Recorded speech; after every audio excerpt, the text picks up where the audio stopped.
Hi, some of you may be aware, but surprising a lot of people aren't aware that Jaguar Land Rover had their entire system hacked. It's caused no end of problems. They actually haven't made a car for about a month now. They really are at a loss of how to fix this. The whole thing has gone.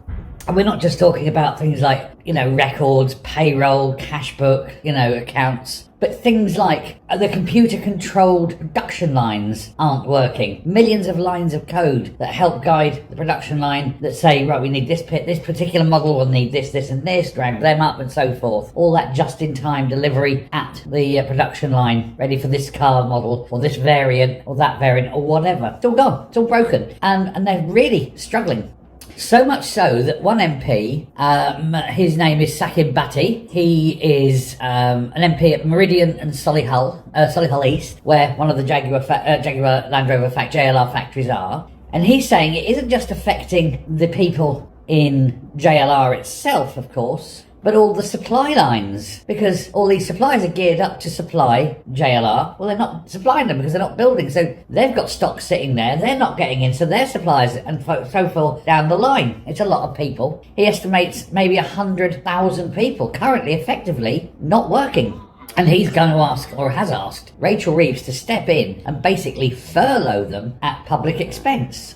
Now, I disagree, and I'm going to tell you why. I'm going to tell you what I'm going to propose as a solution. It's this. Yes, we do pay those people. It's not their fault. This is a special thing. It's not as big as like the furlough situation during COVID, but it is. I think it does require something like that. However, this isn't so much a furlough as a loan. And what they do is this. The government, via the taxpayer, our money, but the government will arrange that where people are laid off fully, they'll get their standard basic week, whatever it is, without bonuses, without overtime, but they'll get their standard basic week. So at least they've got some money coming in. And for the ones that are supply lined up, whatever proportion of that company's income was based on supplying JLR, they'll get the appropriate remuneration, again, from the company, from the country, from the taxpayer. That's fine. All the way down the line, 100,000 people, each getting bit of it here, some people getting full wage, some people just getting a top up because the companies that they work for have lost, say, 50% of their business or some such. And that's fine. But what happens is this. That's all written down in a ledger.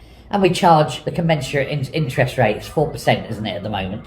And that goes in there, and it tots up, and it goes bum, bum, bum, bum, bum, bum, and it adds up until it's fully there, until JLR are back up and working, and it's getting people back into work again, and then it stops. Whatever that value is at the bottom, that's presented to JLR as a bill. And yeah, we give them time to pay it off with interest.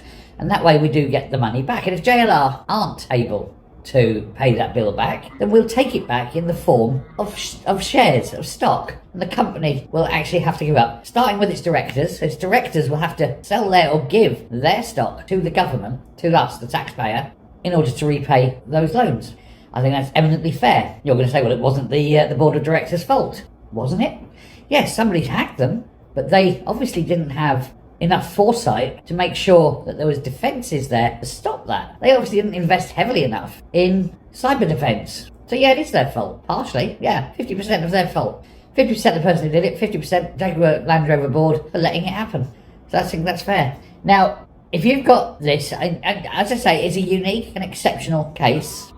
And I do think this is one of those things where the argument is made that yes, we do it. But as I say, it's not a giveaway, it's not a donation, it's a loan with interest that JLR must repay. And it's not just theirs, of course, it's all down the supply line. All that money is on due at JLR.